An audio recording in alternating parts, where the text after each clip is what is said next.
તો ઓમ પ્રાણાયામ પછી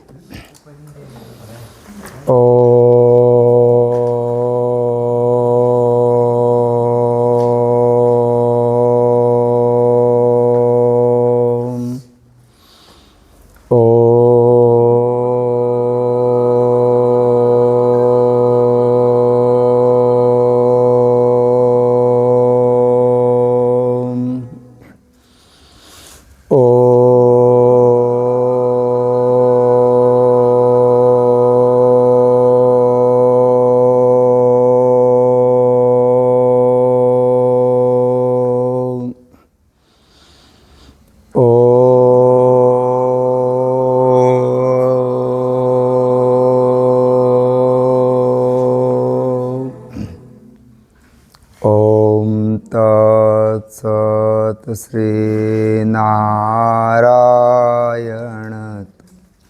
પુરુષોત્તમ ગુરુ સિદ્ધ બુદ્ધ તુ સ્કંદ વિનાયક સવિતા પાવક તુમ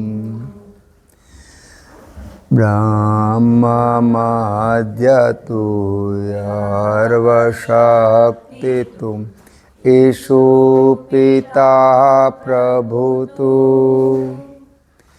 રુદ્ર વિષ્ણુ તું રામ કૃષ્ણ તું રહીમતાવો તું વાસુદેવ ગોવિશ્વરૂપ તું ચિદાનંદ હરિતુ અદ્વિતીય તું અકાલ નિર્ભય આત્મલિંગ શિવ તું ઓમ તત્સત શ્રી નારાયણ તું પુરુષોત્તમ ગુરુ તું ગુરુર્બ્રહ્મા ગુરુર્વિષ્ણુ ગુરુર્દેવો મહેશ્વર ગુરુર સાક્ષાત પરબ્રહ્મ તસ્મૈ શ્રી ગુરવે નમઃ. ઓમ સહનાવવતુ સહનૌ ભુનક્તુ સહ વીર્યં કરવાવહૈ તેજસ્વિનાવધીતમસ્તુ મહાવિદ્વિષાવહૈ. ઓમ શાંતિ શાંતિ શાંતિ.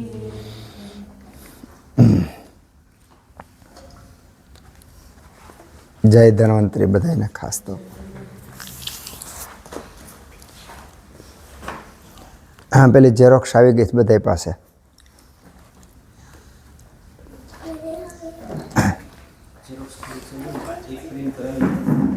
એટલે આખી કરાવી કે ખાલી સૂત્રસ્થાની કરાવી? સૂત્રસ્થાની જ કરાવાય. આ પછી સૂત્રસ્થાની જ કરાવાય એટલે ફેરવવામાં વાંચવામાં સારું પડે. અષ્ટાંગ હૃદય ન હોય તો એ વસાવી લેજો. તમારે જોવા માટે કોઈ જોયું, મારે નથી, મારી પાસે તો છે. અષ્ટાંગ હૃદયનો પહેલો જે મંગલાચરણનો શ્લોક છે એ મંગલાચરણનો શ્લોક આપણે પેલા વિરલભાઈ અમને છાશ કરતાં આવડતું નથી. અષ્ટાંગ હૃદય સૂત્રસ્થાન પહેલો અધ્યાયનો પહેલો શ્લોક મંગલાચરણનો. આ આપણી પ્રાર્થનાનો એક ભાગ ગણી લેવાનો ને આપણે બોલવાનો. બે ફાયદા થાય, મંગલાચરણે થઈ જાય અને આપણને શ્લોક આવડી પણ જાય. રાગાદી રોગા. અને બુકને રાખવાની થોડીક મેથડ હરખી રાખજો. જે બુકને છે ને બને ત્યાં સુધી આમ રાખવાનું, નહીં તો તમારી બુક તૂટી ફૂટી જાય. આમ જ બને ત્યાં સુધી રાખવાનું, બાઇન્ડિંગ ખરાબ ન થઈ જાય. એ છે ને વસંત તલિકાનો છે, એમાં પ્રકાર રાગાદિરોગાન સતતાનુષક્તાન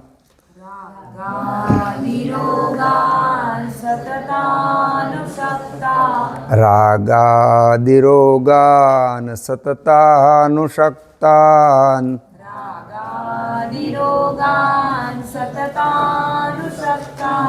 શેષ કાય પ્રસૃતાન શું છે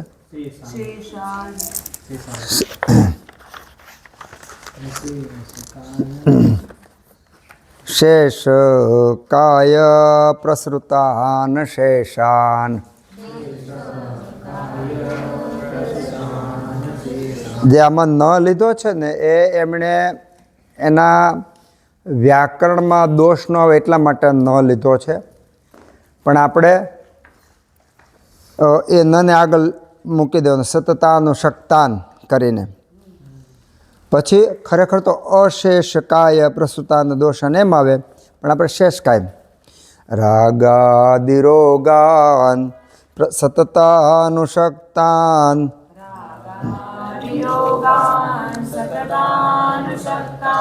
શેષ કાય પ્રસૃતાન શેષાન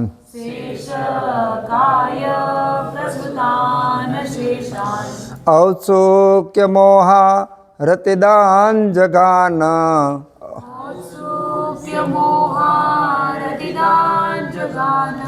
યો પૂર્વ વૈદ્યાય નમોસ્તુ તસ્મૈ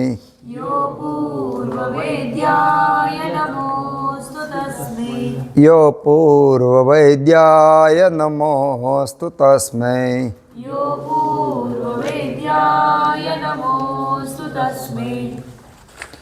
આપણે ગયા વખતે આયુર્વેદ જાણવાનો હેતુ અથવા આયુર્વેદનું ફળ એની પર થોડી વાત કરી, તેને થોડું રિપીટ કરી દઈએ કે આયુર્વેદ શા માટે જાણવું જોઈએ. આયુઃ કામય માનેન ધર્માર્થ સુખ સાધનમ આયુર્વેદોપદેશેષુ વિધેય પરમ આદરઃ. પરમ આદર તરીકે, પરમ એટલે ઉત્તમ ઉત્તમ આદર થકી આયુર્વેદનો અભ્યાસ કરવો. કોણે અભ્યાસ કરવાનો? કે જેણે ધર્મ અર્થ સુખની કામના હોય એ લોકોએ. એનો અર્થ એવો કે પૃથ્વીના દરેક મનુષ્ય માત્રને ધર્મ અર્થ સુખની અપેક્ષા છે જ, એટલે પૃથ્વી પરના દરેક વ્યક્તિએ આયુર્વેદના અભ્યાસ કરવો જોઈએ. તો અને માત્ર તો જ એની એ પૂર્તિ થાય. તો આયુઃ કામય માનેન ધર્માર્થ સુખ સાધનમ આયુર્વેદોપદેશેષુ વિધેય પરમા.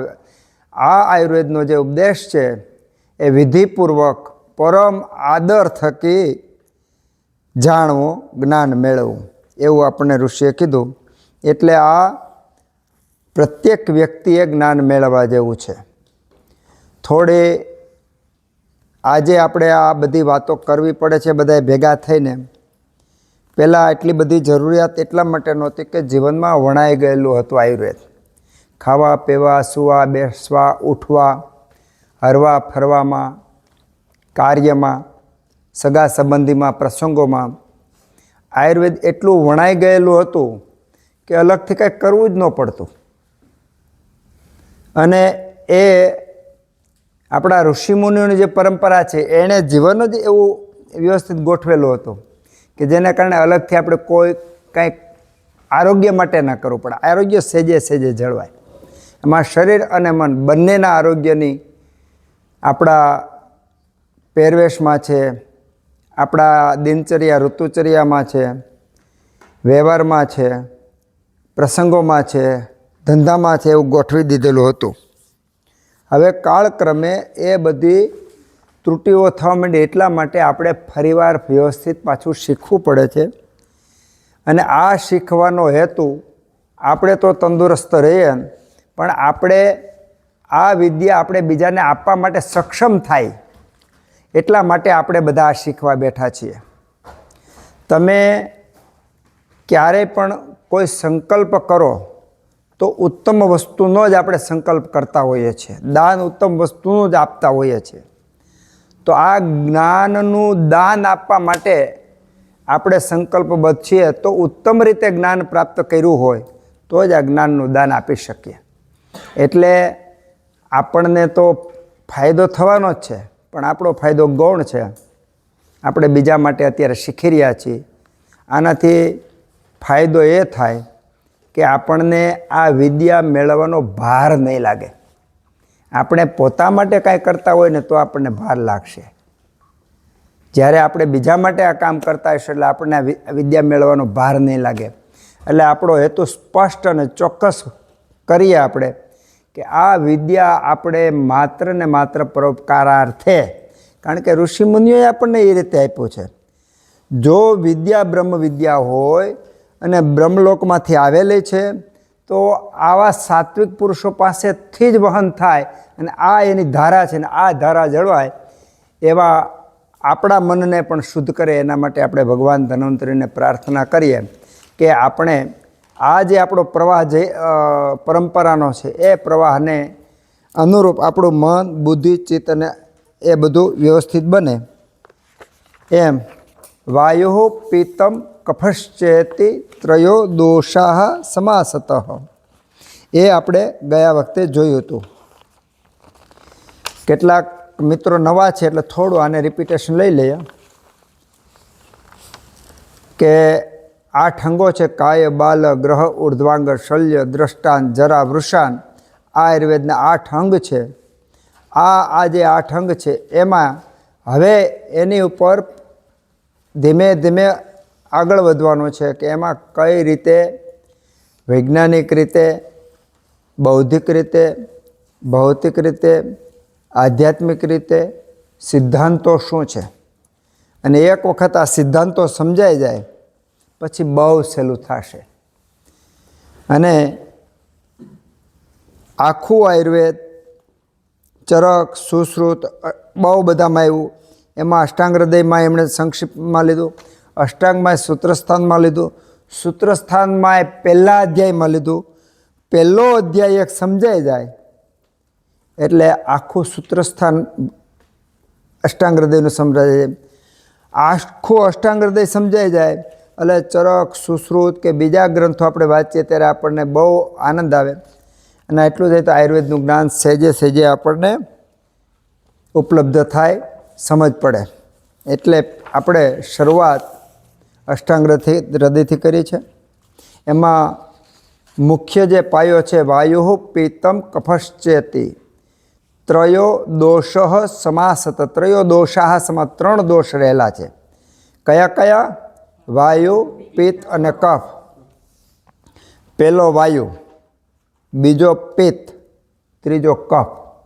સામાન્ય રીતે આપણે કફ પિત્ત વાયુ એમ બોલતા હોઈએ, કફ પિત્ત વાયુ એમ આપણે બોલતા હોઈએ. અહીંયા જે ક્રમ આપ્યો છે ચોક્કસ હેતુને કારણો સાથે આપ્યો છે. જ્યારે આપણે આગળ વાયુના ગુણો જોઈશું ત્યારે ખબર પડશે કે વાયુની તાકાત કેટલી છે, વાયુની શક્તિ કેટલી છે. એટલે વાયુને પેલો સંસ્કૃત ભાષા શ્લોકોની અંદર આગળ પાછળ જે શબ્દોને, વાક્યોને પ્રધાનતા કે ક્રમ આપ્યો છે એ સહેતુક છે. હેતુ વગરનો એક પણ શબ્દ કે અર્થ નહીં હોય. વાયુ પહેલો કીધો, બીજો પિત્ત અને ત્રીજો કફ. વાયુ પિત્તમ કફશ્ચેતિ ત્રયો દોષાઃ સમાસતઃ. આ 3 દોષ રહેલા છે. દોષ કયા કયા? વાયુ, પિત્ત અને કફ. વાયુ પિત્તમ કફશ્ચેતિ ત્રયો દોષાઃ. આ 3 દોષ છે. તમારા જેટલા પ્રશ્નો થશે એના ઉત્તરો આમાં સ્ટેપ બાય સ્ટેપ આવતા જ જશે. અને આ પગથિયા એવા છે કે પ્રશ્નો ઊભા જ થતા જાય, જિજ્ઞાસા નવી નવી ઉત્પન્ન થતી જાય અને જિજ્ઞાસાનું સમાધાન પણ આપણને આમાંથી મળતું જાય. પૂર્ણ શાસ્ત્ર એ કહેવાય કે જેમાં પુનરુક્તિ દોષ ન લાગે, એક વસ્તુ વારંવાર રિપીટ ન થાય, એ શાસ્ત્રની મહાનતા કહેવાય. એક વસ્તુ વારંવાર રિપીટ કરે તો એ શાસ્ત્ર બહુ મોટું બની જાય. એટલે પુનરુક્તિ દોષ ન લાગે એના માટે જે અહીંયા શૃંખલા આપેલી છે, ક્રમ આપ્યો છે, એ ક્રમ છેક સુધી જળવાઈ ગયો છે. એના કારણે દર વખતે ન કહેવું પડે કે વાયુ, પિત્ત, કફ, રસ, રક્ત, ધાતુ અલગ નહીં કહેવું પડે. પહેલો ક્રમ આવ્યો, પહેલું જે આવ્યું એ વાયુ માટે જ હોય, બીજું આવ્યું તો પિત્ત માટે જ હોય, ત્રીજું આવ્યું તો કફ માટે જ હોય. તો પુનરુક્તિ દોષ ન લાગે એ આ શાસ્ત્રોના ઘણા બધા છે, એમાં આ એક નિયમ છે. એટલે ક્રમમાં પહેલાં વાયુ, બીજો પિત્ત, ત્રીજો કફ. વાયુ પિત્તમ કફશ્ચેતિ ત્રયો દોષાઃ સમાસતઃ. વાયુ પિત્તમ કફશ્ચેતિ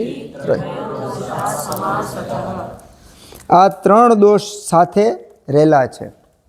આગળ આપણે જોઈશું ત્યારે ખબર પડશે કે વાયુના ગુણો આ, પિત્તના ગુણો આ, કફના ગુણો આ. વાયુના ગુણો છે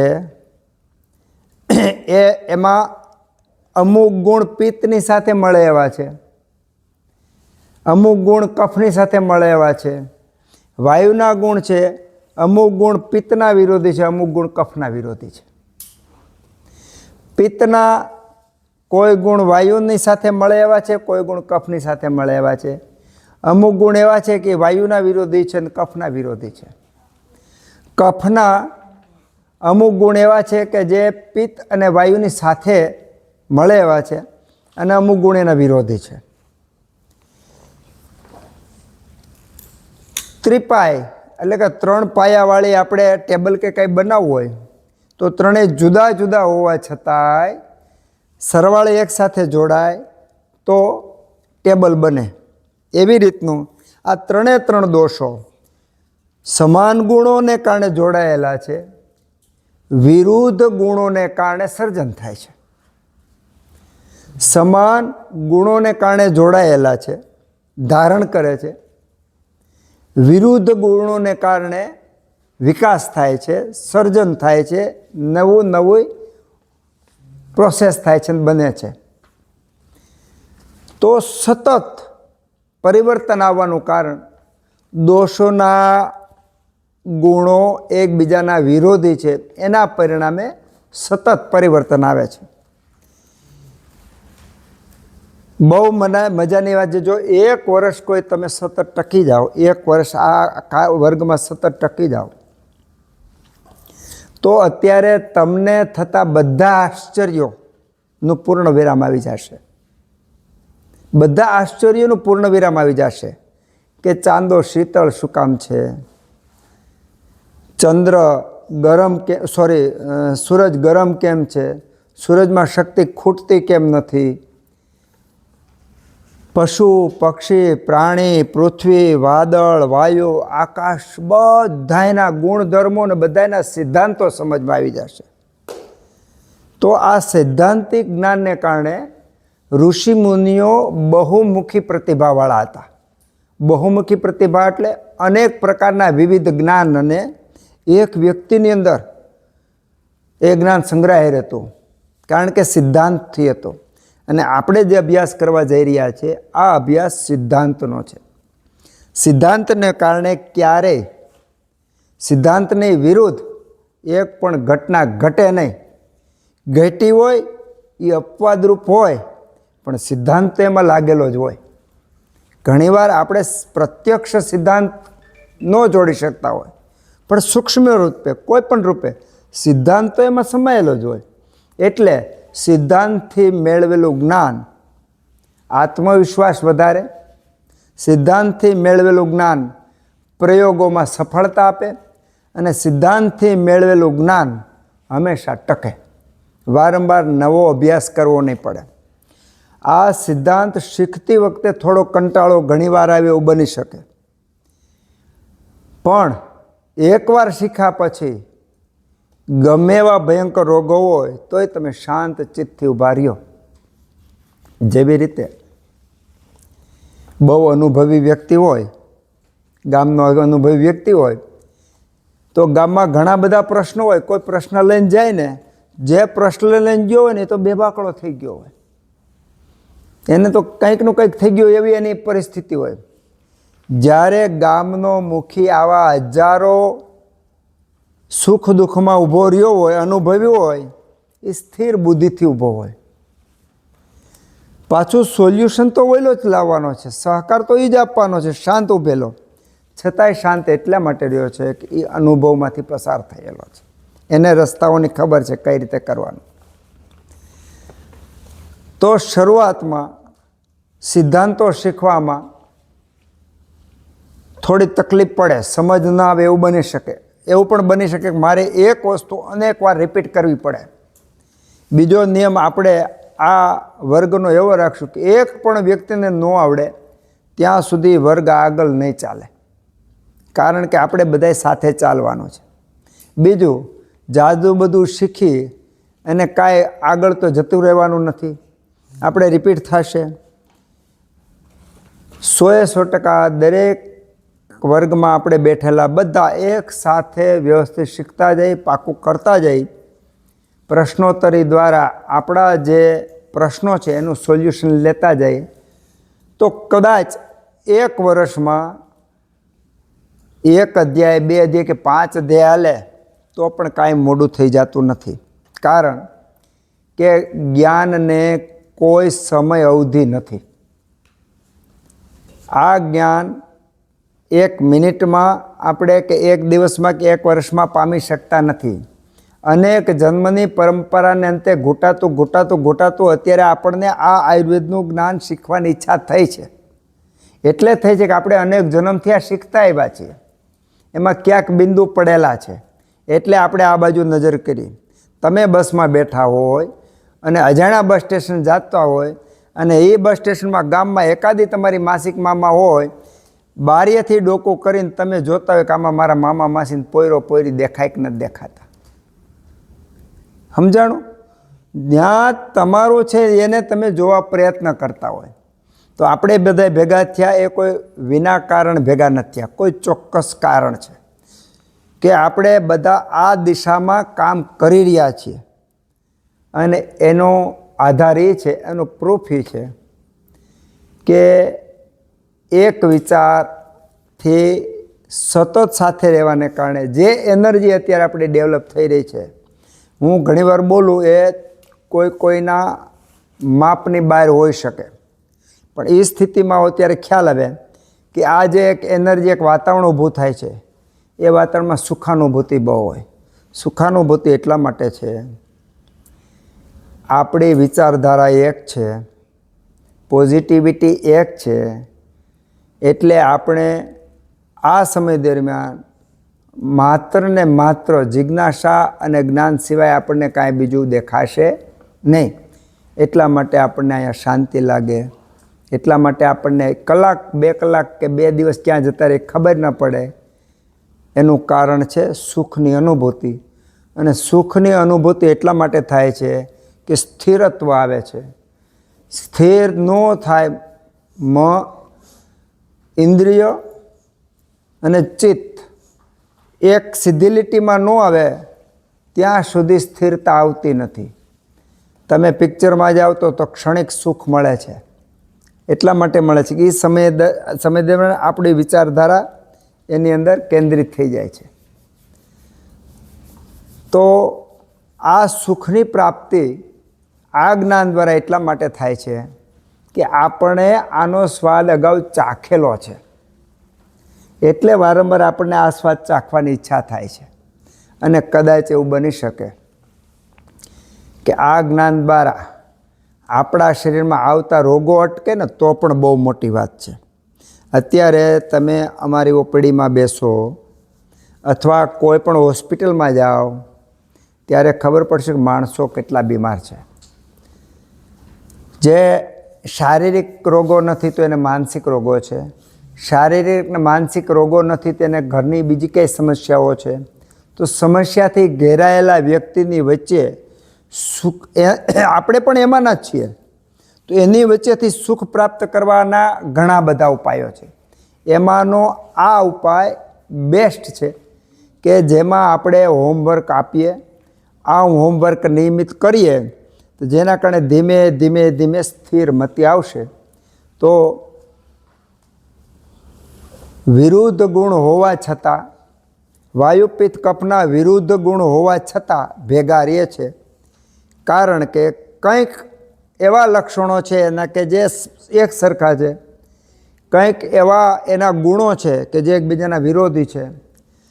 સરખા ગુણોને કારણે જોડાયેલા રહે છે, એકરખા ગુણોને કારણે જોડાયેલા રહે છે, અને એકબીજાના વિરોધી ગુણોને કારણે નવા નવા શરીરનો વિકાસ થાય છે, પરિવર્તન થાય છે. અવસ્થા બદલતી હોય, સમય બદલતો હોય, કાળ કાંઈ પણ બદલતું હોય તો એ આ વાયુ પિત્ત કફના કારણે છે. તો આ 3 દોષો અને 3 જે દોષો છે એના ગુણોનું વર્ણન આગળ આવશે. પહેલા અધ્યાયમાં થોડું આવશે, પછી ધીમે ધીમે ધીમે કરતાં એમાં આપણે આગળ ઊંડા ઉતરતા જઈશું. આશ્ચર્ય થશે કે આપણે તો જેને ખાલી વાયુ કહેતા હતા એની અંદર કેટલી ગહનતા ભરેલી છે, એની કેટલી તાકાત છે પિત્તમાં અને કફમાં. પણ શરૂઆતમાં આટલું શીખતા જઈને આગળ જાય તો વાયુ પિત્તમ કપશ્ચેતી ત્રયો દોષાહ સમાસત, આ 3 દોષ છે. આ શ્લોક પાકો કરી લેવાનો. પાકો કરી લીધો છે ને, આ આપણો વર્ગ પૂરો થાય પછી આપણે એનો હોમવર્ક લઈશું કે કેટલાય પાકો કર્યું ન કર્યું તેને શીખવાડીશું, ઉચ્ચાર સુધી કરાવીશું, એ બધું કરીશું.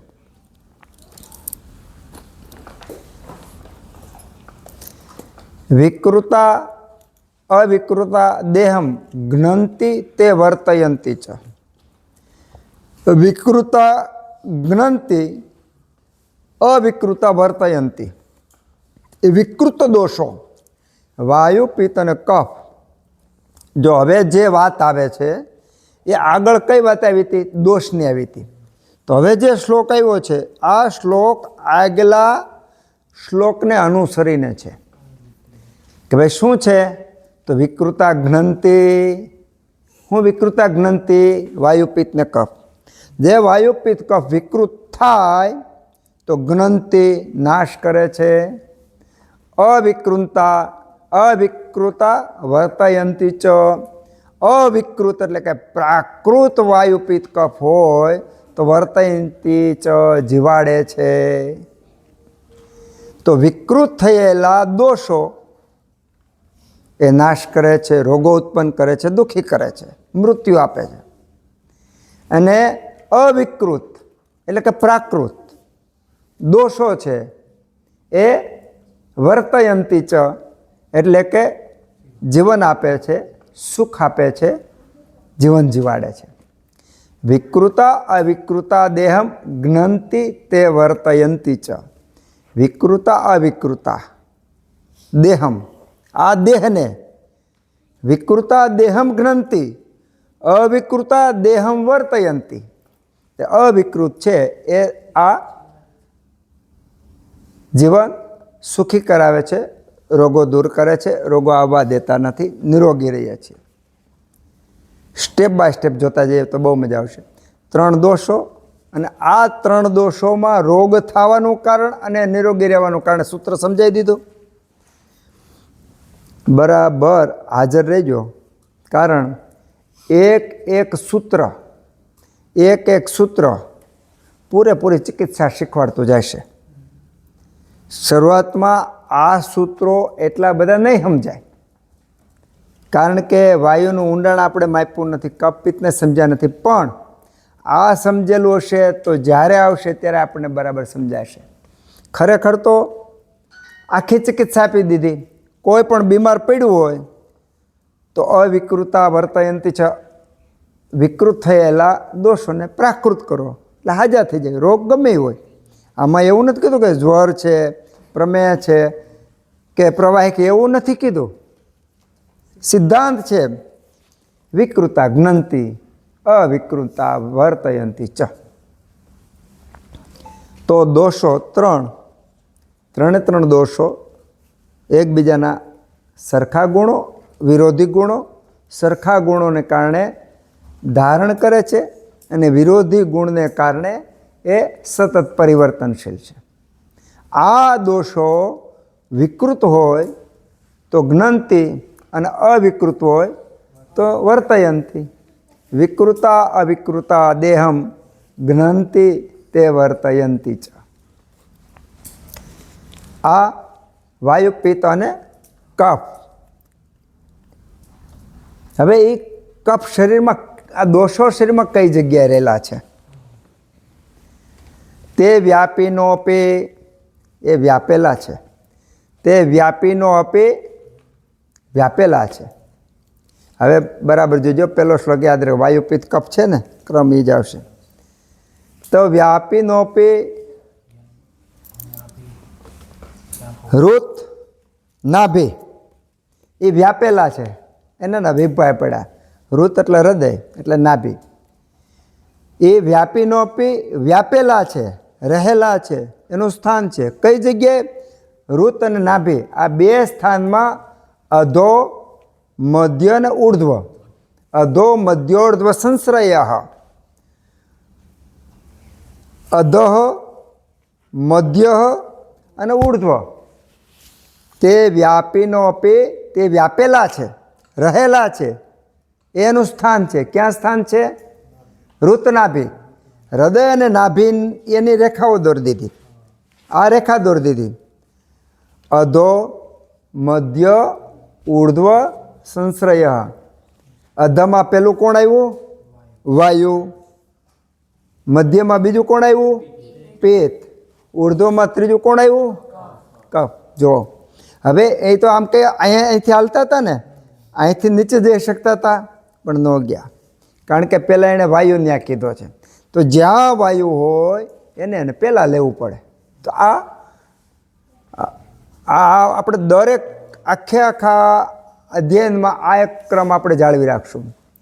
તે વ્યાપીનો અપી ઋતનાભી અધઃ મધ્ય ઉર્ધ્વ. અધઃ એટલે નાભીની નીચેના ભાગમાં શું રહેલું છે? નાભી અને હૃદયની વચ્ચે, નાભી અને હૃદયની વચ્ચે પિત્ત, અને હૃદયની ઉપર કફ. વાયુ, પિત્ત અને કફ, આ એના સ્થાન છે. આ અત્યારે જે આપણે ભણીએ છીએ એ નાના બાળક જ્યારે સ્કૂલમાં જાય ત્યારે એને એકડો ઘૂંટાવે. પાટી લઈને પેલું શું કામ કરે? તો એકડો ઘૂંટ. એટલે શિક્ષક એકડો લખી દે, એમાં ઘૂંટવાનો. ઘણીવાર આમ માડાવડું ઘૂંટે, પણ એમ ઘૂંટતા ઘૂંટતા ઘૂંટતા ઘૂંટતા જાડું નાડા જેવું થઈ જાય એકડો. 1 દી 2 દી 5 દી અઠવાડિયું 10 દી ઓલો ઘૂંટી ઘૂંટીને કંટાળે ને તો જલ્દી પાછો બગડો લખવા માંડે, શીખવા માંડે. તોય હું ટીચર હું છે એને બગડો પહેલાં ન લે, પહેલાં આ કંઈ. વિદ્યાર્થી કંટાળે અને શિક્ષક ફરજિયાત એને એકડો ઘૂંટાવે. વિદ્યાર્થીને નથી ખબર કે આ એકડાની અંદર શું સમાયેલું છે. શિક્ષકને ખબર છે કે આ એકડાની અંદર ડૉક્ટર છે, આ એકડાની અંદર એન્જિનિયર છે, આ એકડાની અંદર એનું બધું જ્ઞાન સમાયેલું છે. જો એ એકડો પાવરફુલ નહીં થાય તો બાકીનું કાચું રહેશે. એટલે બીજું ત્રીજું પગથિયું જલ્દી આપતા નથી. એમ આપણને અષ્ટાંગકારે અત્યારે સિદ્ધાંત માટેની જે એકડાની જેમ ઘૂંટાવી અને બેઝિક બનાવે છે. તો બધા બેઝિક પ્રિન્સિપલ અત્યારે આપણે છે સિદ્ધાંતો સમજીએ છીએ કે તે વ્યાપીનો અપી, તે વ્યાપેલા છે. તે વ્યાપીનો અપી ઋતનાભી, હૃદય અને નાભી. તે વ્યાપીનો અપી ઋતનાભી અધો મધ્યોર્ધ્વ સંશ્રયા. અધઃ મધ્ય અને ઉર્ધ્વમાં રહેલા છે. સાથે સાથે આ બધા શ્લોકો તમારે પણ પાકા કરવાના છે. કારણ કે આ શ્લોકો આ જન્મ પૂરતા નથી, મને પાકી ખબર છે. આ શ્લોકો, આ અધ્યયન આ જન્મ પૂરતું નથી, અનેક જન્મમાં સાથે આવશે. અત્યારે જેટલું કાચું રાખશું એટલું પાછો એકડો તેથી ઘૂંટવો પડશે. આ વર્ગમાં પણ તમે જોજો, ઘણાને ઝડપી આવડી જાય, ઘણાને મોડું આવડે છે. જેને મોડું આવડે છે ને ગયા વખતે આવા વર્ગમાં બીજી વાતો કરી લીધી હતી. એટલે હા, તે વ્યાપીનો અપી રત્નાભો નાભિ અધઃ મધ્ય ઉર્ધ્વ સંશ્રયા. પછી હું આ તમને શ્લોકનો ઉચ્ચાર કરાવીશ. તો એના 3 સ્થાન છે. ખરેખર તો સોરી,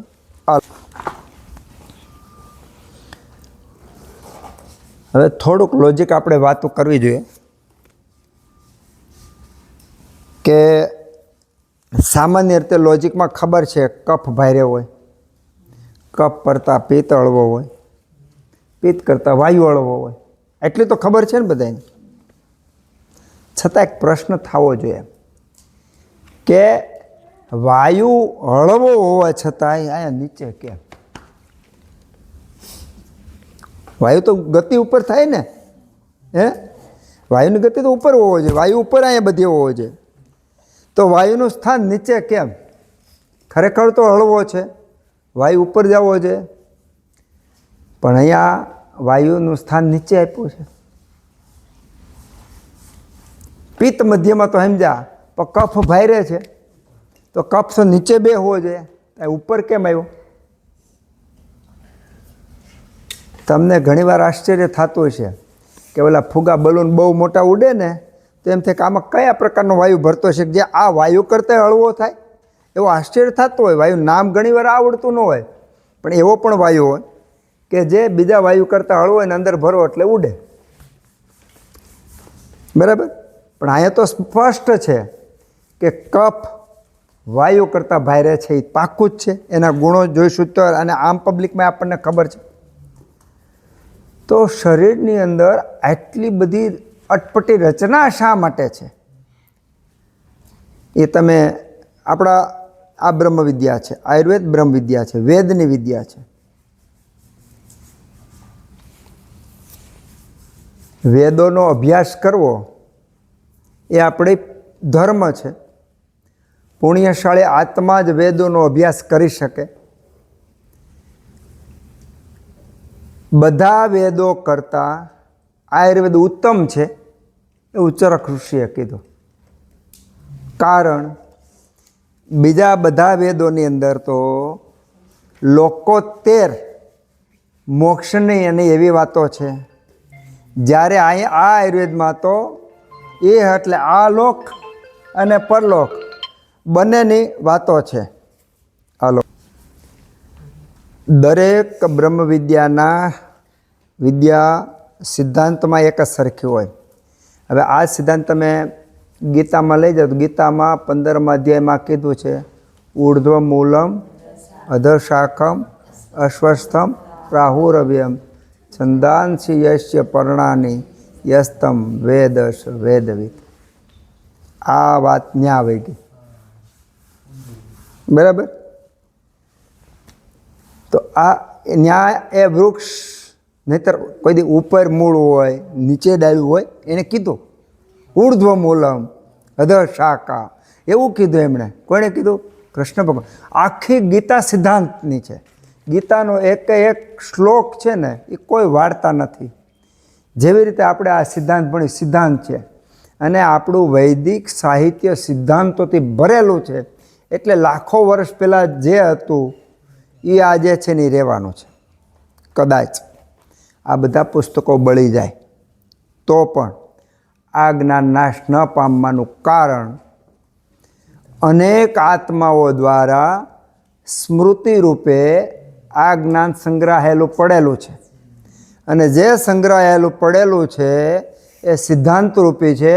એટલે ફરીવાર પાછું નવું પ્રગટ થવાનું, જે પ્રગટ થવાનું એ નવીન નહીં હોય, કારણ કે સ્મૃતિમાંથી આવ્યું, જોયેલું હોય, સાંભળેલું હોય અથવા અનુભવેલું હોય એ જ હોય.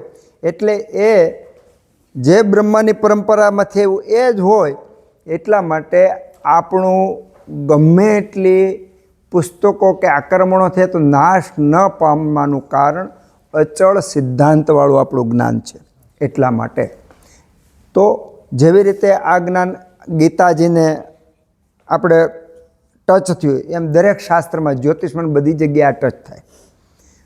એ અત્યારે આપણું લેવલ નથી, કારણ કે આપણે પહેલાં આ શાસ્ત્રને બરાબર સમજી લઈએ, બીજા શાસ્ત્રને સમજી લઈએ, પછી એનો તફાવત આપણે સમજી શકીએ. સીધો તફાવત સમજવા બેસીએ તો આપણી બુદ્ધિ ટૂંકી પડે. આપણે એક તો અલ્પ બુદ્ધિવાળા, અલ્પ આયુષ્યવાળા, અને સમય જ એટલો બધો છે કે આપણી પાસે આવા શાસ્ત્ર ભણવાનો સમય નથી. હા, તો બહુ ઓછામાં ઓછા સમયમાં વધુમાં વધુ સાગરનું ગાગરમાં લાવવાનો એક આ અષ્ટાંગકારનો પ્રયત્ન છે. તો વાયુ ઉપર હોવો જોઈએ, પણ વાયુ તો નીચે છે. કફ નીચે જ આવવો જોઈએ, કારણ કે એમાં પૃથ્વી, જલ બધાય મહાભૂત છે. વાયુને આકાશ મહાભૂત પ્રધાન છે, તો એ ઊંચો જવો જોઈએ, છતાં એ નીચે જાય, આ ઉપર રહે છે. તો એવી રીતે એવો ગયણો કયો છે, એવી રચના કઈ છે કે જે વાયુનું સ્થાન ત્યાં જ ટકાવી રાખે છે, કફનું સ્થાન ત્યાં જ ટકાવી રાખે છે. એ બધી વાતો પ્રશ્નાર્થ રૂપે અંદર મૂકી દો, સમય પ્રમાણે બધા આપણને જવાબ મળતા રહેશે. તે વ્યાપીનો અપી હૃતનાભી અધઃ મધ્ય ઊર્ધ્વ સંશ્રયા. આ રીતે એના સ્થાન રહેલા છે, અને એના સ્થાન સહેતુક છે, હેતુ વગરના નથી. હવેનું જે સૂત્ર આવે છે ને, બહુ અદ્ભુત સૂત્ર છે.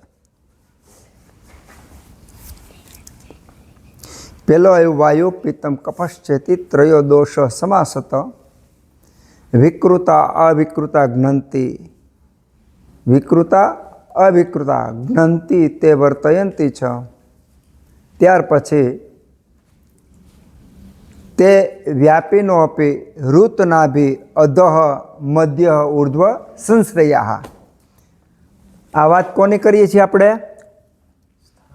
હે, કોને? વાયુપિત્ત કફ. આ ત્રણની જાન અત્યારે જોડેલી છે, ત્રણની જ વાતો કરીએ છીએ. અત્યારે જે કાંઈ વાતો આવે છે વાયુપિત્ત કફની જ આવે છે, એટલે આમાં ફરીવાર પુનરુક્તિ નથી. ક્યાંય વાયુપિત્ત કફની દોષ એ શબ્દની પુનરુક્તિ નથી, એની જ વાતો છે. હવે એ તો રહેલા છે આ એના સ્થાન, પણ હવે કયો દોષ ક્યારે વધે એનો એક સૂત્રની અંદર જ આપી દીધું, એક જ સૂત્રમાં આપી દીધું. અત્યારે જો સીધું સૂત્ર આપી દીધું ને કે વિકૃત થાય તો નાશ થાય અથવા રોગ થાય, અને પ્રાકૃત થાય તો વર્તયંતી. સીધું સૂત્રની અંદર નીચે પિત્ત, નીચે વાયુ, મધ્યમાં પિત્ત અને ઉપર કફ. સીધી જ વાત. જોને તોની વાત સિદ્ધાંતમાં ક્યારેય નહીં આવે. તો હવે પછી એવું છે, વયો રાત્રિ ભુક્તાનામ તે અંત મધ્ય આદિ ક્રમાર્થ. હવે આ દોષોની વધઘટ ક્યારે થાય છે એ એક સૂત્રમાં આપણને બતાવી દીધું. સૂત્રમાં આપેલી વાતો સમજવી બહુ અઘરી હોય છે, પણ એકવાર સમજાઈ જાય તો આટલી મોટી વાત કાંઈ ચોપડા આપણે ખૂંદવા પડે નહીં. વય અહહ રાત્રિ, વય અહહ રાત્રિ. વય એટલે ઉંમર, અહહ એટલે અહ એટલે દિવસ, રાત્રિ એટલે રાત્રિ. વય અહો રાત્રિ ભુક્ત, ભુક્ત એટલે ભોજન, ભુક્તાનામ. વયો હો રાત્રિ ભુક્તાનામ. એક તો વય એટલે વય, વયમાં બાળક, યુવાન અને વૃદ્ધ. પછી વય અહહ રાત, વય અહહ દિવસ, દિવસમાં સવાર, બપોર અને સાંજ. ભુક્તાનામ. વય અહો રાત્રિ, રાત્રિ, રાત્રિનો પહેલો, બીજો અને ત્રીજો કાળ. ભુક્તાનામ એટલે ભોજન, ભોજન તરતનો, ભોજન પહેલાંનો, ભોજન વખતનો અને ભોજન પછીનો. આ તો આપણને અંગુલી નિર્દેશ માત્ર આપ્યો છે. ખાલી આ સિદ્ધાંત અંગુલી નિર્દેશ છે કે વયની અંદર, દિવસની અંદર કે રાત્રિની અંદર આ રીતના દોષો પ્રધાન હોય છે. એ વાત કરી અને પછી દરેક જગ્યાએ આ સિદ્ધાંત લાગે એની થોડીક ચર્ચા કરીએ. વયોહો રાત્રિ ભુક્તાના. હવેનો શ્લોક આ સૂત્રનો સાંભળવો છે. વયોહો રાત્રિ ભુક્તાન. વય, અહહ, રાત્રિ અને ભુક્ત, આ ચાર આપણને ઉદાહરણ દાખલા આપ્યા કે વય, અહહ એટલે સમજાઈ ગયું બધાને? વય, અહહ, રાત્રિ, ભુક્તાના, આ ચાર દાખલા આપ્યા છે. આ ચાર વખતે દોષો કેવા હોય? વયોહો રાત્રિ ભુક્તામ, તે અંત મધ્ય આદિક્રમાંત. અંત મધ્ય આદિક્રમાંત એટલે કે વયની અંતમાં આ હોય, વયની મધ્યમાં આ હોય અને વયની શરૂઆતમાં આ હોય. વય, અહના અંતમાં આ હોય. શું હોય અંતમાં? વાયુ હોય. અહહ એટલે દિવસના મધ્યમાં આ હોય. શું હોય મધ્યમાં? પિત્ત હોય. અને આદિમાં કફ હોય. રાત્રિ, રાત્રિના અંતમાં આ હોય. અંતમાં શું હોય? વાયુ હોય. રાત્રિના મધ્યમાં પિત્ત હોય. રાત્રિની શરૂઆતમાં કફ હોય. ભુક્ત, ભુક્ત એટલે જમવાનું ચાલુ કરીએ તો ભુક્તના શરૂઆતમાં આ હોય, મધ્યમાં આ હોય, અંતમાં આ હોય, મધ્યમાં આ હોય અને શરૂઆતમાં આ હોય. તો આ તો આપણને ખાલી દાખલો આપ્યો છે, અંગુલી નિર્દેશ જ કર્યો છે કે વય, અહ, રાત્રિ ને ભુક્ત, આ ચાર દાખલા કે આની આ ક્રિયામાં અંતે વાયુ હોય, મધ્યમાં પિત્ત હોય અને શરૂઆતમાં કફ હોય.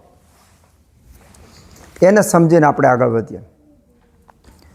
તો વય એટલે બાળપણ, યુવાન અને વૃદ્ધાવસ્થા. તો અંત, મધ્ય ને આદિ, એ શબ્દ પહેલાં અંત આપ્યો, પછી મધ્ય ને પછી આદિ આપ્યું છે. તો અંત એટલે વૃદ્ધાવસ્થા. વૃદ્ધાવસ્થામાં શું વધારે હોય? સેજે.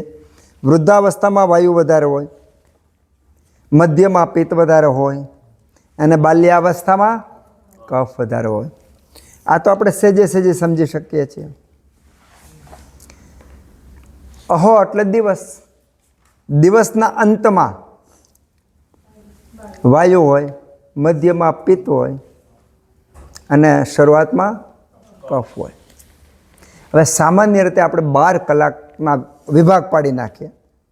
ક્યારેક 11 કલાકનો દિવસ હોય, ક્યારેક 12.5 કલાકનો દિવસ હોય, આમ હોય. પણ આપણે સરેરાશ સામાન્ય રીતે આપણે 3 વિભાગ પાડી નાખીએ. 4-4 કલાકનો વિભાગ આપણે ગણી લઈએ અને 6 થી 6 ગણીએ. આપણે ઘણીવાર 7 વાગે દીવ ઉગે ને 6:30 ઉગે ને, એ પછી આપણે અત્યારે નોર્મલી સમજવા માટે 6 થી 6 દિવસની સમજી લઈએ. તો સવારે 6 વાગે દિવસ ઉગે અને 12 કલાકનો દિવસ ગણીએ તો એને ભાગ્યા 3 તો કેટલી કલાક થાય? 4 કલાક થાય. તો પહેલી આ સમજવા માટે છે. આમાં વેરિએશન દિવસ ઉગે હાથમાં હોય. પહેલી 4 કલાક જે છે એ બીજી 4 કલાક અને ત્રીજી 4 કલાક.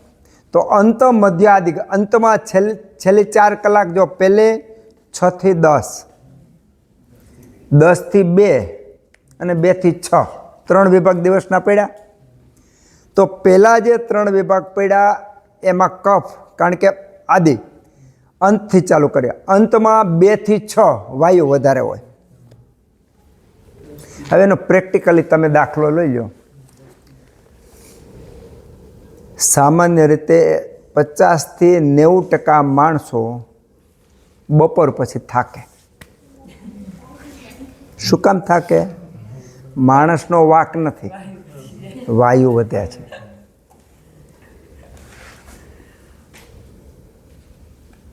આપણા જ્યોતિષશાસ્ત્રની તમે જાઓ ત્યારે એમાં ચોઘડિયાને બધું આપ્યું છે. આ બધી વસ્તુ સરખાવો ને ત્યારે ગાંડા થઈ જાય કે શું તાલમેલ છે. જ્યોતિષશાસ્ત્ર જો, વાસ્તુશાસ્ત્ર જો, ને આ શાસ્ત્રનું બધું જુઓ તો એમાં રિધમથી બધું ગોઠવાઈ ગયેલું છે. પણ આપણે તો અભ્યાસ નથી કર્યો ને એટલે આપણને એમ થાય કે એ શાસ્ત્ર જુદું ને ઓલું શાસ્ત્ર જુદું. તો બપોર પછી લીધેલા નિર્ણયો પરફેક્ટ કોઈ દી નહીં હોય. બપોર પછી તમે પરફેક્ટ નિર્ણય પણ નહીં લઈ શકો, કારણ કે વાયુનું ગુણ પ્રધાન છે. પણ આમાં સમજવા જેવું છે. વિકૃતા જ્ઞંતિ અવિકૃતા વર્તયંતી ચ. જો તમારી અંદર વાયુ પ્રાકૃત હોય તો એ પ્રાકૃત વાયુ વાળી પ્રકૃતિવાળી વ્યક્તિ બપોર પછી બહુ પાવરફુલ હોય. અને જેનો વિકૃત વાયુ થયેલો છે એ બધાને હજી તો આપણે જોઈશું વાયુ શું કામ કરે, લટુર પટુર ઘણું બધું થાય. તો આમાં વાયુ પિત્ત અને કફ એને દોષ કીધા છે. દૂષયંતી ઇતિ દોષાહ. જે દૂષિત કરે છે એટલે દોષ છે. પણ વિકૃત હોય તો દૂષિત થાય, ઇમ્બેલેન્સ હોય તો દૂષિત થાય. પ્રાકૃત ધારણાત તો ધારણ કરે. જો પ્રાકૃત હોય ને તો આ જ વાયુ પિત્ત કફ ધારણ કરે. પણ વિકૃતિને કારણે જ આ નવા નવા આકારો મારા તમારા આકારો બને છે. જો એમાં વિકૃતિ ન હોય, વાયુ પિત્ત કફ એક જ હરખા હોય તો નવી નવી આકૃતિ જ ન બને. રજ અને વીર્ય ભેગું થાય તેમાંથી ગર્ભ જ ન બને, એમાંથી આગળનો વિકાસ જ ન થાય, એમાં કંઈ નહીં થાય.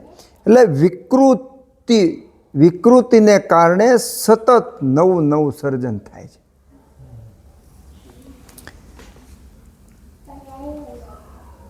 તો વાયુ બપોર પછી જેનો પ્રાકૃત હશે એ વ્યક્તિમાં બળ બુદ્ધિ ઓજનું બેલેન્સ હશે.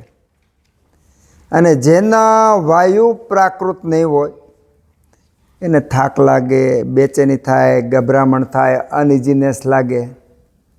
તો આ સૂત્રની અંદર તો ચિકિત્સા આપી દીધી, આખી ચિકિત્સા આપી દીધી કે ભાઈ બપોર પછી વાયુ વધે. હવે વાયુ ન વધે એના માટે શું કરવું, આમાં જ આવી જશે બધું. હવે વાયુ વધે તો ન વધે. હવે આપણે સવારનો ખોરાક, બપોરનો ખોરાક, સાંજનો ખોરાક, સવારનું કામ, બપોરનું કામ, સાંજનું કામ, એ બધું આપણી વૈદિક પરંપરામાં બહુ વ્યવસ્થિત ગોઠવાયેલું છે કે જ્યારે કફ વધે છે ત્યારે એનું બેલેન્સ થાય એવું જ કરવાનું. પિત્ત વધે, વાયુ વધે તો એ બધાની સારવાર સેજે થતી જાય, જીવન વ્યતીત થતું જાય, સુખની પ્રાપ્તિ થતી જાય. આ એક પરંપરા હતી જીવવાની આપણી. તો બપોર પછી વાયુ વધે દિવસનો અહહમાં. હવે કોઈ અહહ કે તો ખબર પડી જાય ને કે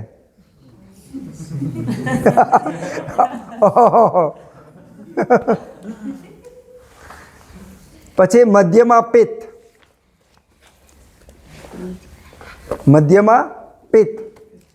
મધ્યનો ગાળો આપણે અંદાજિત સવારે 10 વાગ્યાથી બપોરે 2 વાગ્યાનો. આ 2 વાગ્યાનો પીરિયડ એવો છે કે જેમાં પિત્ત વધે અને બધા પિત્તવાળા જે હોય ને આ સમયમાં હેરાન થતા હોય. પછી સવારનો કફ 6 થી 10 બધા કફવાળા આમાં હેરાન થતા હોય. હવે આમાં પાછા વિભાગ પડે. થોડું કુંડું લઈ જાઓ પછી આપણે આગળ આવીએ. આખું સાયકલ છે, રાત્રિ દિવસનું સાયકલ છે, બરાબર. હવે આપણે શરૂઆત અહીંથી દિવસથી કરીએ તો દિવસની પહેલી 4 કલાક જે છે એ દિવસની પહેલી 4 કલાકમાં કફ વધે, બીજામાં પિત્ત વધે, ત્રીજામાં વાયુ વધે. બરાબર, હાજર રહેજો નહીં તો કાંઈ યાદ નહીં રહે. આ એક ગણિત ચાલે છે અત્યારે. પહેલી 4 કલાકમાં કફ વધે, બીજામાં પિત્ત વધે, 2 થી 10 થી 2માં પિત્ત અને 2 થી 6માં વાયુ. અહીંયા જ છો ને બધાય? ઓકે.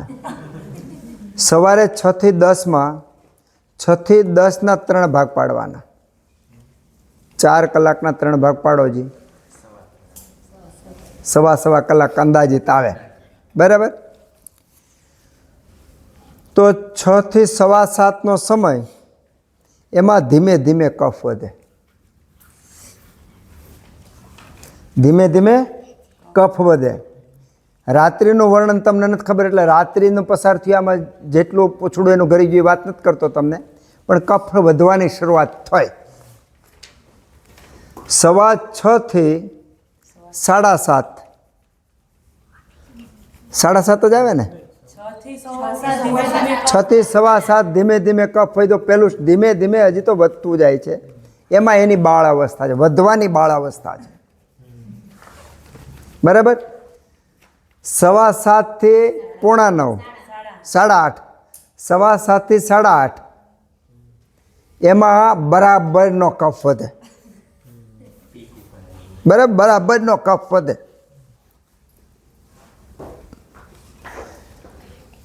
8:30 થી 10 એમાં કફ થોડોક ધીમો પડે, કારણ કે એ 3 કાળમાં પાછું વાયુ પિત્ત કફ આવી ગયા.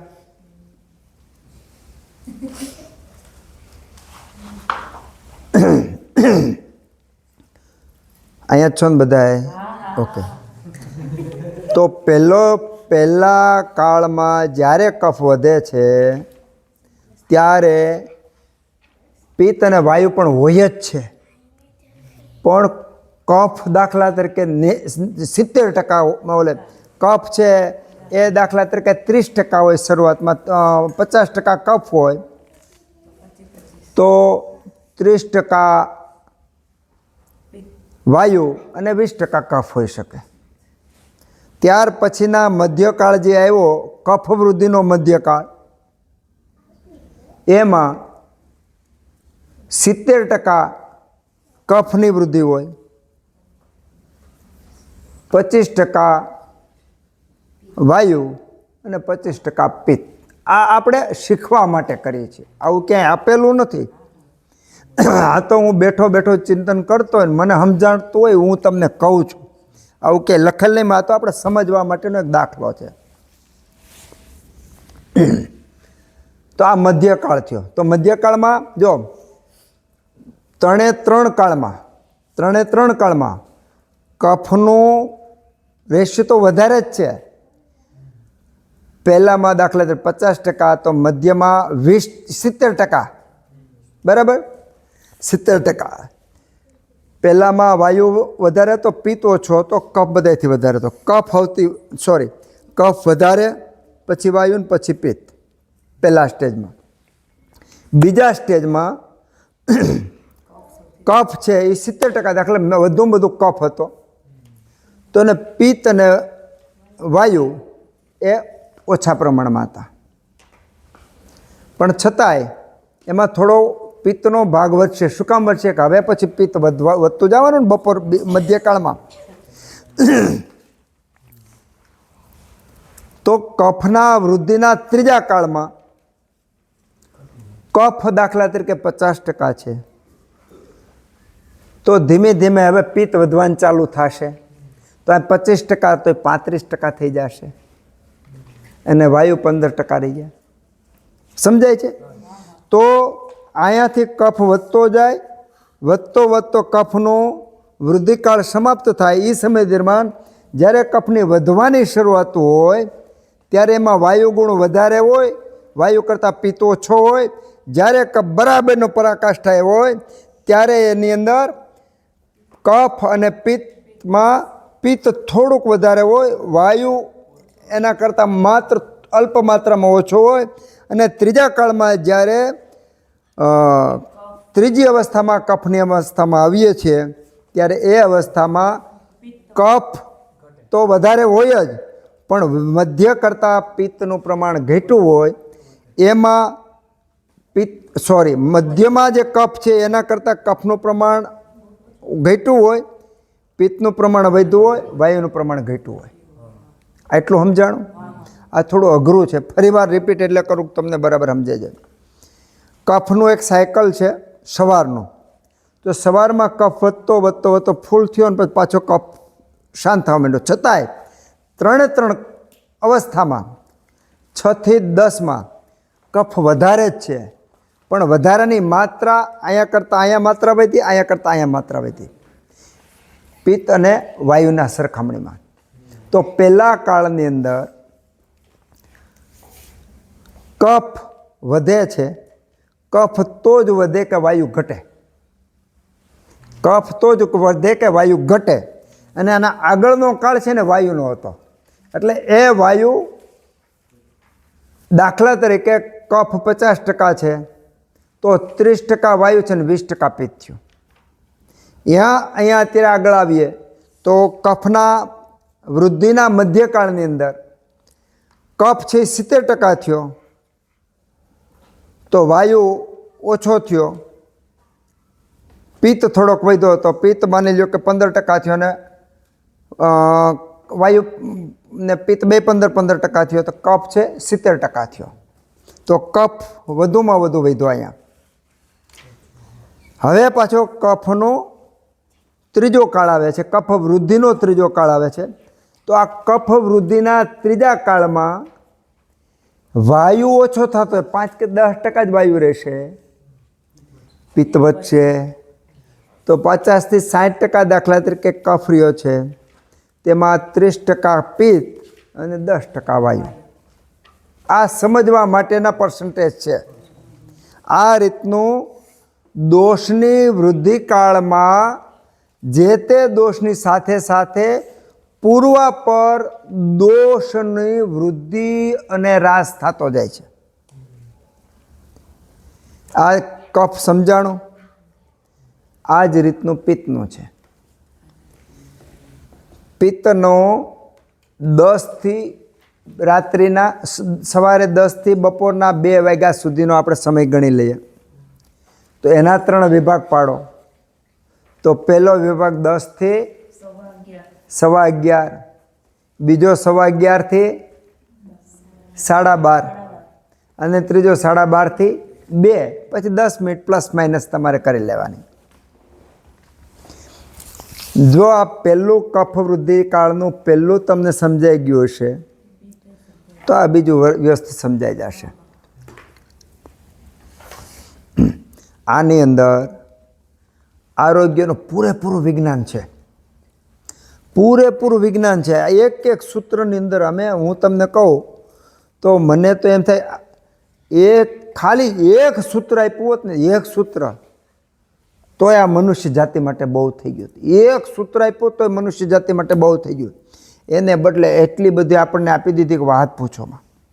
એટલે 1,00,000 શ્લોકો આપ્યા, એમાંના માત્ર થોડાક જ આપણે અભ્યાસ કરીએ છીએ. 10 થી 2 એ કોનો વૃદ્ધિકાળ છે? પિત્તનો. વૃદ્ધિકાળમાં 3 વિભાગ પાડીએ, પહેલો, બીજો ને ત્રીજો. પહેલો વૃદ્ધિકાળ, બીજો વૃદ્ધિકાળ ને ત્રીજો વૃદ્ધિકાળ. પહેલા વૃદ્ધિકાળની અંદર દાખલા તરીકે પિત્ત, જો આમાં હવે કફ ઓછો થાય, પહેલો વૃદ્ધિમાં કફ ઓછો થતો ગયો, કફ 50% હતો તો પિત્ત માની લો કે 25%, 30% દાખલા તરીકે હતો. તો એની જગ્યાએ હવે પિત્ત વધ્યું તો દાખલા તરીકે પિત્ત 50% થયું તો કફ 50% તો ત્યાં 30%, 40% થઈ ગયો. બાકીનો વાયુ રહી ગયો અલ્પ માત્રામાં. સમજાણું? ન સમજાય તો આવું એક ઊંચી આંગળી કરજો, રિપીટ કરવામાં કાંઈ વાંધો નથી. પણ જો આ સિદ્ધાંતો નહીં સમજાય તો પછી તો સીધી વાર્તાઓ જ આવશે અને અનુરૂપાને જ હશે. આગળની તમામ ચિકિત્સા, તમામ વાતો, તમામ અર્થો આને અનુસંધાને જ હશે. એટલે આ એકડા નાડા જેવા ઘાટા કરવાના છે, ઘૂંટવાના છે. તો પિત્તનો વૃદ્ધિકાળમાં 3 વિભાગ પાડો તો પહેલો વિભાગ છે એમાં પિત્ત વધ્યું, પણ પિત્તમાં કફ અને વાયુના પ્રમાણમાં કફ વધારે છે કારણ કે ઓલરેડી વૃદ્ધિમાંથી પ્રવાસ કર્યો. પછી મધ્યકાળ આવ્યો. મધ્યકાળનો પીરિયડ 10:15 થી 11:15 થી 12:30. તો એ સમય દરમિયાન પિત્ત છે દાખલા તરીકે 70% જેવો થયો. એ 70% જેવો થયો તો એમાં કફની માત્રા જે હતી એના કરતાં ઓછી થઈ. વાયુની વચ્ચે હું કામે હવે પછી વાયુનો વૃદ્ધિકાળ આવી રહ્યો છે આગળ. તો આ એની મધ્ય માત્રા મધ્યકાળ થયો. પિત્તની વૃદ્ધિનો મધ્યકાળ થયો. હું જે તમને વાત કરી રહ્યો છું આ વાત ચિંતનથી પ્રાપ્ત થયેલી છે. આ વાત ક્યાંય પણ વેડિયામાં કે કોઈ પણ પુસ્તકમાં તમને મળશે નહીં. કારણ કે આ તમારા જેવા કે મારે અનેક ગુરુઓથી સાંભળ્યું છે, ચિંતન કર્યું છે અને થયું હોય એટલે બાકી આ સમજણનો સીધે જ કર્યું. આના બદલે આમ છે. તો આપણે છોકરાને કેમ આપણે દાખલા આપીએ કે સિંહ હતો ને બકરી હતી નામ કરતા હતા, આ બે ભેગા થયા એટલે હળી મળીને સંપીને રહીએ એવો આપણે સાર કાઢીએ. એમ આ સાર કાઢવાની સમજાવવાની એક રીત છે. તો પિત્તનો ત્રીજો કાળ એ 11:30 થી 12:30 નહીં 12:30 થી 2 12:30 થી 2 છે. તો હવે જે પિત્ત 70% તો પિત્ત થોડોક ઓછો થયો કારણ કે એનો ત્રીજો કાળ છે. અને ત્રીજા કાળની અંદર હવે પછી વાયુ વધવાનો છે. તો જે વાયુ 25% તો એ 30-35% થઈ ગયો. જે કફ અહીંથી હાલતો ધીમે ધીમે ઓછો થતો ત્યાં 5-10% જ રહ્યો. તો એ સમય દરમિયાન કફ બહુ ઓછો હશે. કફ કરતાં વાયુ વધારે હશે, વાયુ કરતાં પિત્ત વધારે હશે. આ બે પગથિયા સમજાણા બરાબર. વાયુનો વૃદ્ધિકાળ કફનો વૃદ્ધિકાળ સવારે, પિત્તનો વૃદ્ધિકાળ બપોરે અને વાયુનો વૃદ્ધિકાળ સાંજે. અંત, મધ્ય, આદિ એટલે છેલ્લે વાયુનો વૃદ્ધિકાળ છે. વાયુનો વૃદ્ધિકાળ આપણે 2 થી 6. 2 વાગ્યે ધીમે ધીમે વાયુની વૃદ્ધિ ચાલુ થાય. તો જ્યારે 2ની વાયુની વૃદ્ધિ ચાલુ થાય છે ત્યારે પિત્ત તો ઓલરેડી વધીને આવ્યો હતો તે ઘટતો જાય છે. પણ એટલો બધો તાત્કાલિક નથી ઘટી જતો કારણ કે એ પણ એની એક રિધમ ઘડિયાળનો સેકન્ડનો કાંટો હોય તો કેમ આમ ધીમે ધીમે પેલું થાય એમ વાયુ પિત્ત કફની વૃદ્ધિને બધું ધીમે ફાટ દેખાનું નહીં થાય, એક્સિડન્ટ નહીં થાય. એમાં થઈ શકે ક્યાં હીન મિથ્યા અતિ યોગો હોય ને ત્યારે આવું થાય. એ જે તે વખતે આપણે સમજશું આવું થાય. હીન મિથ્યા અતિ યોગ ને આવું બધું હોય ને ત્યારે આવી બધી ઘટનાઓ ઘટે. એ તો જે તે વખતે આપણે વિચારશું, ડિસ્કસ કરીશું. પણ અત્યારે જે વાત કરીએ છીએ એ સિદ્ધાંતથી સહજથી સામાન્ય વાતો કરીએ છીએ કે જેવી રીતે સૂરજ ઉગે અને આથમે સ્ટેપ બાય સ્ટેપ છે એવી જ રીતનું બહુ રિધમથી કફ વધે, પછી પિત્તનો વારો આવે પછી વાયુનો વારો આવે. વાયુની વૃદ્ધિકાળની અંદર પિત્ત વધતો તો હવે ઓછો થયો બરાબર. જે 50% હતો એ 30% આવ્યો વાયુની વૃદ્ધિકાળના પહેલા સ્ટેપમાં. વાયુની વૃદ્ધિકાળના પહેલા સ્ટેપમાં જે 50% એ પિત્ત હતો એ ક્યાં આવ્યો? 30% આવ્યો. જે વાયુ 30% હતો એ 50% આવ્યો. સમજાણું? ફરીવાર પિત્તના અંતમાં પિત્તની વૃદ્ધિના અંતકાળની અંદર દાખલા તરીકે પિત્ત 50% હતો, વાયુ 25% હતો અને કફ 15% હતો. તો એ હવે વાયુની વૃદ્ધિકાળની અંદર એ પિત્ત ઘટતો 30% થયો, વાયુ 50% થયો, કફ 20% થયો દાખલા તરીકે. સમજાણું? કારણ કે વાયુ ધીમે ધીમે ઓછો થતો, પિત્ત ધીમે ધીમે ઓછું થતું જાય છે વાયુની વૃદ્ધિકાળમાં. પણ વાયુ વધતો જાય છે તો વાયુના પર્સન્ટેજ વધતા ગયા. આ પણ સમય સંજોગો પ્રમાણે બતાવીશ કે કફ પિત્ત અને વાયુ શું કામે ઘટે છે, શું કામ વધે છે, સમયે સમયે તમને સમજાવતો જાય. તો વાયુ વૃદ્ધિનો પ્રથમ કાળની અંદર વાયુ કરતાં પિત્ત ઓછો, પિત્ત કરતાં કફ ઓછો છે. પહેલા વૃદ્ધિકાળ એનો ટાઈમ કયો? 2 થી 3.25. 2 થી 3.25 થયા ને પહેલો વૃદ્ધિકાળ, આ કાળ. પછી વાયુ વૃદ્ધિનો મધ્યકાળ 3.25 થી 4.5. બરાબર, 3.25 થી 4.5 એ વાયુનો મધ્ય. એમાં વાયુ વધુ વધેલો હોય. 3.25 થી 4.5 આમાં વાયુ દાખલા તરીકે 70% હોય. તો પિત્ત વધ્યો તો ત્યાંથી ઓછો થાય, એના કરતાં ઓછો થતો જાય. તો દાખલા તરીકે 25% હોય, 70% હોય તો 10-12%, 15% હોય.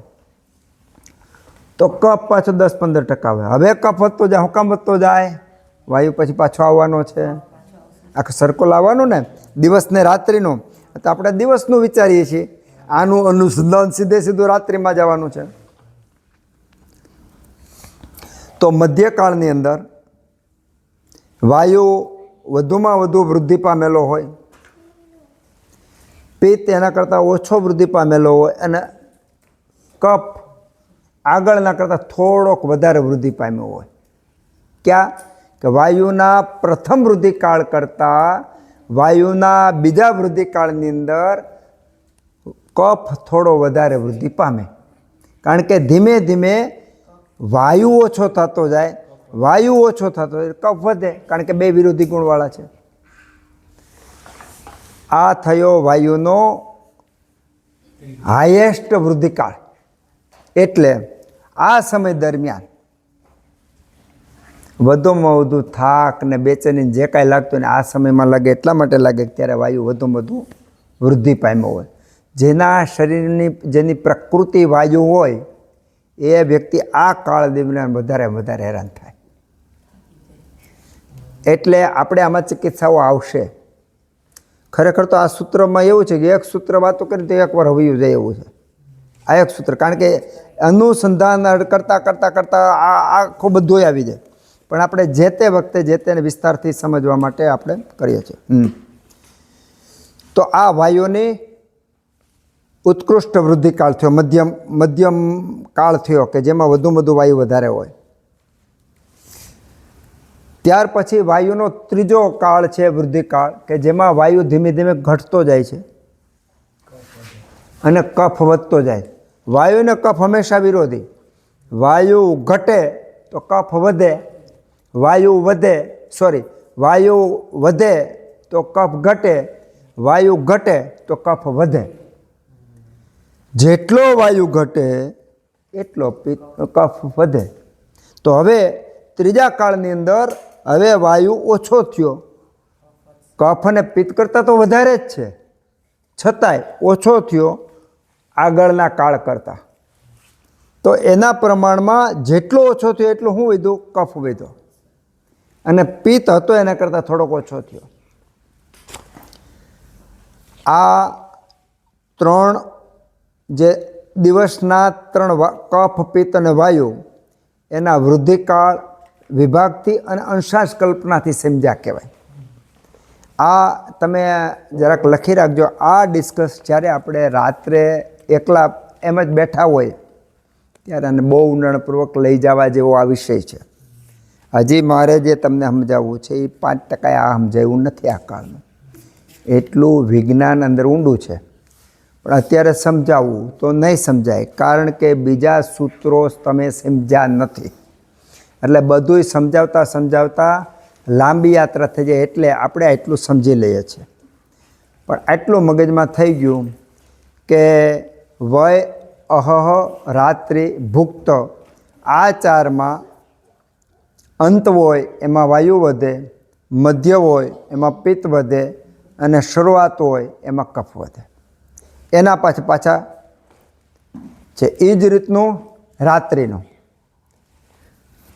હવે તમારે ઘેરે જઈને આ હોમવર્કમાં આપું છું કે આ ચિંતન કરવાનું. જેવી રીતનું આપણે કફનું વર્ણન કર્યું એવું જ વર્ણન આ રાત્રિનું છે. રાત્રિના 3 ભાગ પાડી નાખો. 6 થી 6 12 કલાક. 12 કલાકના 3 ભાગ કરી નાખો તો 6 થી 10, 10 થી 2, 2 થી 6, 3 ભાગ પડી ગયા. પહેલો ભાગ છે વાયુ. જો હવે પહેલો ભાગ છે એ કફનો વૃદ્ધિકાળ, બીજો ભાગ છે પિત્તનો વૃદ્ધિકાળ, ત્રીજો ભાગ છે એ વાયુનો વૃદ્ધિકાળ છે. હવે તમે સૂતા હોય તો જોઈજો. પહેલાં તો પ્રાકૃતમાં તમે જોઈ લો કે કફની વૃદ્ધિકાળ માણસ સિવાય જે કફની વૃદ્ધિકાળ થાય, કફ વધે એટલે મોહ વ્યાપે, અંધકાર થાય. આ અંધકાર આપણા પૃથ્વી ઉપર થાય છે સૂરજ હાથમે, એટલે તો એ અંધકાર થાય, મોહ વધે, એટલે એના પરિણામે કફ વધે. રાત્રિના પહેલા કાળની અંદર કફ વધે. આ કફ છે એ આળસ આપનારો, આ કફ નિંદ્રા વધારે લાવનારો, આ કફ મોહમાં નાખનારો, આ બધી કાળ આનો છે. એટલા માટે આપણા શાસ્ત્રમાં સૂરજ આથમા પહેલાં જમવાનું વિધાન એટલા માટે છે કે એ સમય દરમિયાન ખાધેલો ખોરાક છે એ સૂતા પહેલાં, નહીંતર શું થાય, કફ વૃદ્ધિ થઈ જાય અને જે સમ્યક પાચન, જે અગ્નિ જે સ્વરૂપમાં કામ કરવું જોઈએ મળે નહીં. વાયુ ઓછો થતો જાય. ઓછો વાયુ હોય, વાયુ વગર તમે કોઈ દી ચૂલો પ્રગટાવી જ ન શકો. વાયુની ગેરહાજરીમાં ચૂલો પ્રગટે જ નહીં. એટલે સૂર્યાસ્ત પહેલાં અંજવાળામાં જમી લેવાનો આપણને આદેશ છે, પણ આપણે એવી કાર્યથી જોડાયેલા છીએ કે આપણે કરતા નથી. અને એનું બહુ સારું પરિણામ એ છે કે એના પરિણામે આપણે બધા દુઃખી છીએ. સીધું પરિણામ છે. પ્રકૃતિના કોઈ પણ સિદ્ધાંતનો ભંગ કરો, બીજી સેકન્ડથી તમને પનિશમેન્ટ ચાલુ થઈ જાય. પ્રકૃતિના કોઈ પણ નિયમ પ્રમાણે આપણે હાલીએ એટલે તરત જ સેકન્ડના માઇક્રો પાર્ટની અંદર આપણને સુખની ઉપલબ્ધિ થાય. આ સનાતન સત્ય છે. તો સત્યનારાયણ ગોયંકાજીને તમે સાંભળ્યા હોય તો એને આ ધર્મ કહે છે, કે જે સિદ્ધાંતમાં રહેલો એને ધર્મ કહેવાય. અગ્નિનો ધર્મ બાળવું છે, એને અડો તો તમે બળો, એ ધર્મ, એનો ધર્મ થયો. એમ જે આ સિદ્ધાંતોને આપણે પ્રમાણે ચાલીએ તો સુખની પ્રાપ્તિ થાય, સિદ્ધાંતોની વિરુદ્ધ ચાલીએ તો દુઃખની પ્રાપ્તિ થાય. એ સામાન્ય નિયમ છે. પછી આમાં વાયુ, પિત્ત અને કફ, એની પ્રકૃતિને એનું બધું અલગ અલગ આવે. એનું આપણે વર્ણન જે તે વખતે કરીશું, પણ સામાન્ય નિયમ આવે છે કે સામાન્ય રીતે આવું છે અને આના મને ફાયદા થાય. તો પહેલો વાયુનો વૃદ્ધિકાળ છે, કફનો વૃદ્ધિકાળ. રાત્રિમાં કફનો વૃદ્ધિકાળ પહેલો જે છે એમાં તમે જોઈજો માણસ સિવાય બધાય કફને આધીન થાય છે. માણસ સિવાય તમામ સૃષ્ટિ કફને આધીન થાય છે. કફ યાને શાંતિ, કફ યાને સ્થિરતા, કફ યાને કે અડગ સ્થિર, કફ યાને મોહ, કફ યાને સુખ, કફ યાને જે કયો એ માણસ સિવાય દરેક સૃષ્ટિ કફને આધીન થાય છે. કફની વૃદ્ધિના ગુણમાં પ્રભાવિત થઈ જાય છે. વરસાદ પડે તો ખરેખર બધાયમાં હરખો ભીનું થવું જોઈએ, પણ ઢેફું અલગ રીતે ભીનું થાય, પ્લાસ્ટિક અલગ રીતે ભીનું થાય, કપડું અલગ રીતે ભીનું થાય, પથ્થર અલગ રીતે ભીનો થાય. એવી રીતે કફની વૃદ્ધિકાળમાં પ્રકૃતિમાં સંવેદના સભર તમામ સૃષ્ટિ કફની વૃદ્ધિને શરણે થઈ જાય છે. 24 કલાકમાં વાયુ પિત્ત કફ જેનો કાળ ચાલતો હોય એ કાળને આધીન થઈ જાય છે, એના પ્રભાવની અંદર આવી જાય છે અને એના નિયમન પ્રમાણે જીવે છે.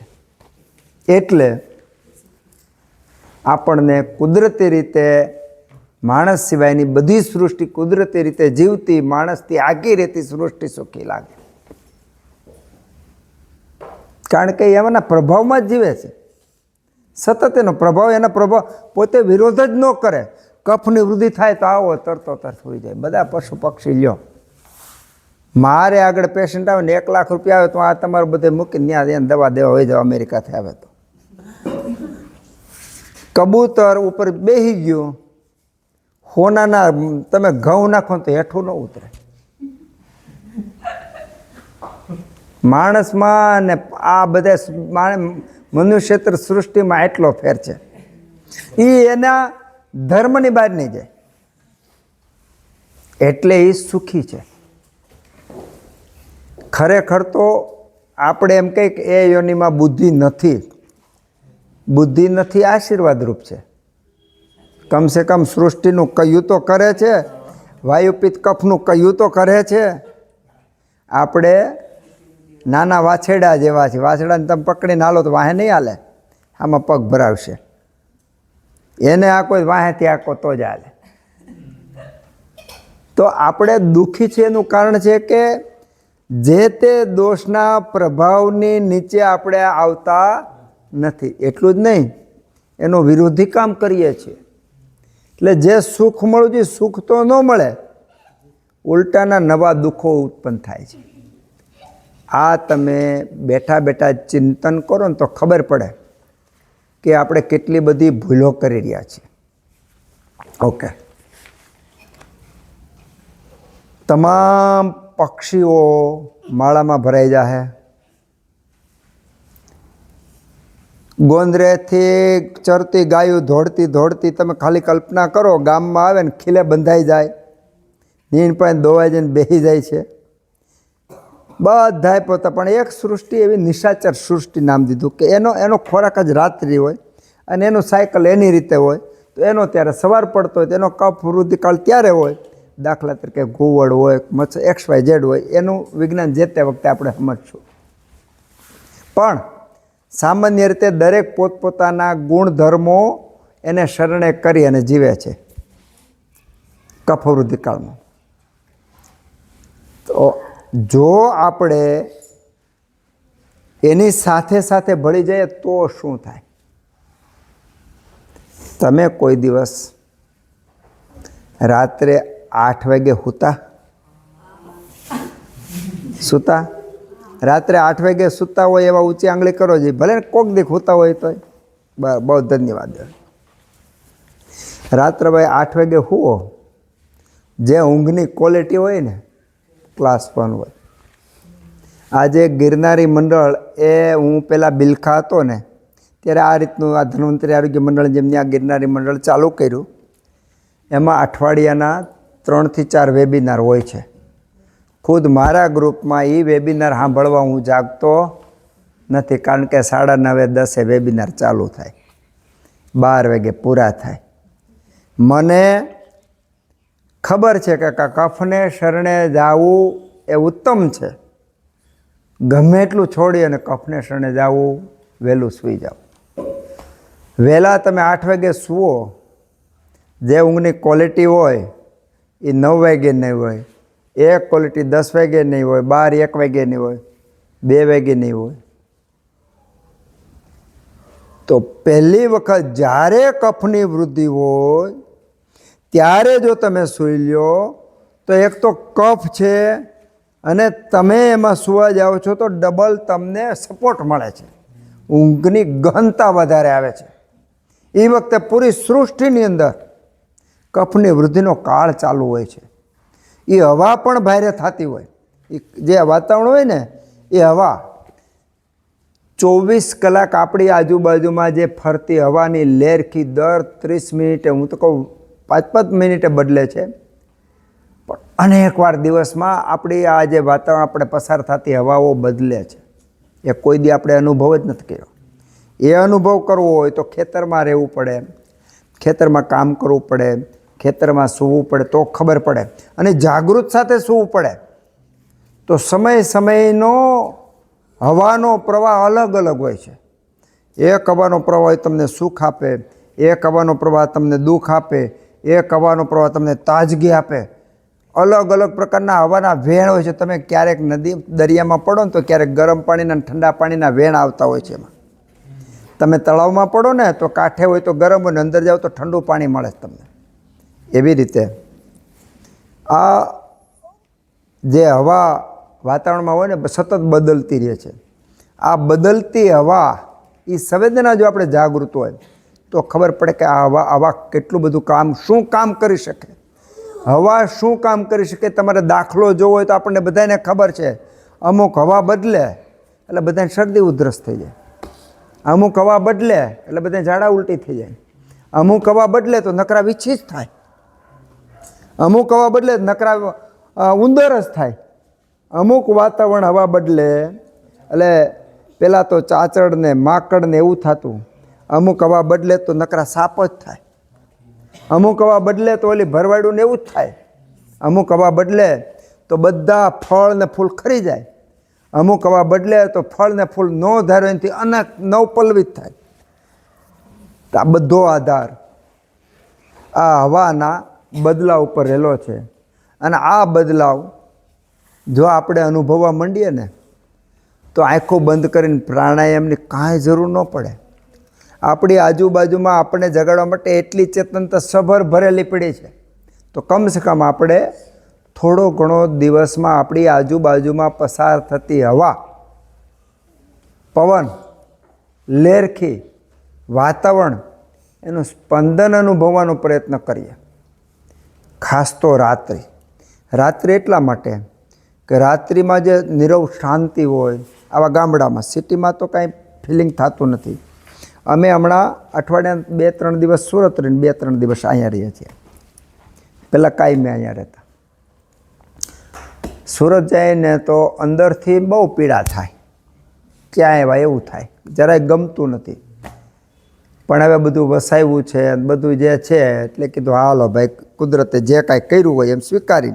પણ કહેવાનું એ કે અહીંયાનું ન્યાનું બે જીવે છે એટલે ખબર પડે કે કેટલો તફાવત છે. તો આ ગામડામાં જે સુખ શાંતિ જે કાંઈ છે એ ત્યાં ફિલિંગ થવાનું નથી. હું જે વાતો કરું છું એ આ પ્રકૃતિની વાતો કરું, ત્યાંની વાતો નથી કરતો. તો પહેલો વાયુની વૃદ્ધિકાળનો પહેલો કાળ, કફની વૃદ્ધિકાળનો પહેલો કાળ કફ વધે છે. આ કફ એટલે ધીમે ધીમે ધીમે કફ વધે 6 થી સવા સાત સુધીમાં કફ વધતો વધતો અસર કરે, અને 7:15 પછીનો ફૂલ કફનો વૃદ્ધિકાળ આવે. 7:15 થી 8:30, 8:30 સુધીમાં તો કફનો વૃદ્ધિકાળ થઈ જાય. આજુબાજુમાં નજર નાખજો, તમામ પશુ સૃષ્ટિ વનસ્પતિ આ સમય 7 થી 8:30ના ગાળામાં હોઈ ગયો. તમે જોઈજો કેટલા પ્રભાવની નીચે આ સૃષ્ટિ જીવે છે.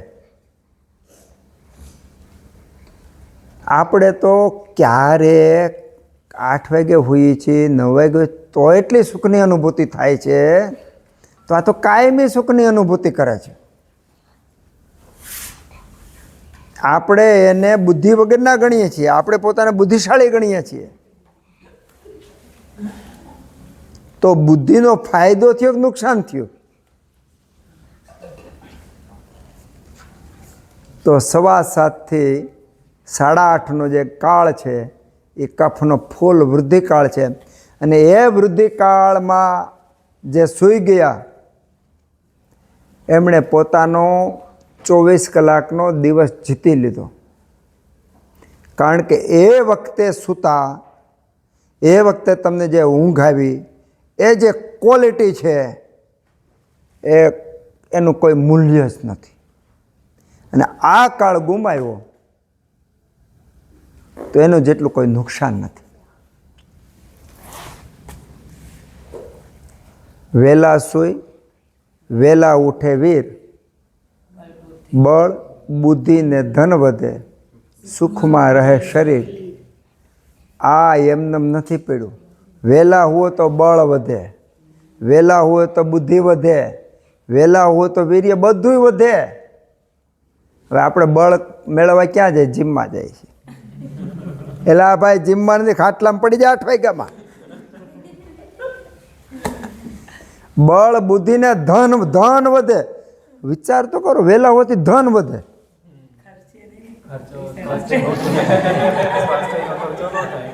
બળ બુદ્ધિ ને ધન વધે, સુખમાં રહે, સુખમાં રહે. આ 3 વધે, વધારાનું નિરોગી થવાય. તો કમસે કમ આપણે આપણા જીવનમાં, જો મને ગૌતમભાઈ એવું કીધું હતું કે ભાઈ સાહેબ આપણે છે ને આ સેશન આપણે નવસારી રાખી તો બધાને અનુકૂળ પડે. મેં કીધું ભાઈ મને એક બીમારી છે. મેં કે હું? મેં કીધું હું ગમે ત્યાં ગયો ને 10 વાગે ક્યાંય હું જઈને ત્યાં સુઈ જાઉં. હું પછી ક્યાંય જાય ને તમારે મને હોવાની વ્યવસ્થા કરી દેવી જવાનું. આ મારો કાયમીનો નિયમ છે. હું ક્યાંય પણ ગયો હોય ને તો ત્યાં આમાં, કારણ કે આ કાળનું મને જ્ઞાન છે, મને ખબર છે. અત્યારે તો આપણે એક સારા કાર્ય માટે જાગીએ છીએ, બરાબર? આને પરમાર્થ માટે કહેવાય. એના માટે આપણે આપણું વિચારવા કરતાં સૃષ્ટિનું વધારે વિચારવું જોઈએ. આપણને નુકસાન કરતાં આપણે વધારે શું કરીએ એટલા માટે આપણે જાગીએ છીએ, પણ ટેવ નહીં પાડવાની. તો આ કાળમાં જે સૂતા એણે દિવસ જીતી લીધો, એણે જિંદગી જીતી લીધી. આ કાળમાં જે સૂતા એણે આરોગ્ય મેળવી લીધું, રોગ એની પાસે નથી આવવાનો. રાત્રિચર્યા અરણાય કે કોઈ એક શિબિર હતી 2 વર્ષ પહેલાંની, એમાં રાત્રિચર્યા ઉપર આ વાત કરેલી. અત્યારે હું વાત કરું શોર્ટમાં કરું, એમાં 1 કલાકની વ્યવસ્થિત કરેલી છે, કદાચ યજ્ઞેશ હતો એમાં. તો એ જરાક આ ગ્રુપમાં મૂકી દીજો રાત્રિચર્યાનો. તો રાત્રિચર્યામાં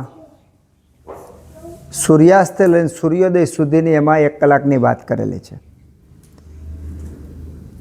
એમાં શિબિરમાં બધા હોય એટલે અમુક લેવલથી વધારે વાત ઊંડી નહીં કરી શકાય. પણ આ જ રાત્રિચર્યા 1 વર્ષ પછી હું તમને કહીશ, ત્યારે ખબર પડશે કે રાત્રિચર્યા કેવી હોય. અત્યારે હું સુપરફિશિયલ તમને વાત કરું છું. તો પહેલો કાળ છે એ કફની વૃદ્ધિકાળનો પહેલો કાળ ગયો. પછી બીજો કાળ આવ્યો. બીજા કાળમાં કફ ફૂલવૃદ્ધ છે. એમાં તો સૂઈ જ જવું જોઈએ. 1000 કામ આવે ને તો સૂઈ જવું જોઈએ. અમારે ઘરે કોઈ રાત્રે આવતું તો કહી દે ભાઈ હવે તમે રાતે આવતા. ગુજરાતીમાં કહી દેવાનું,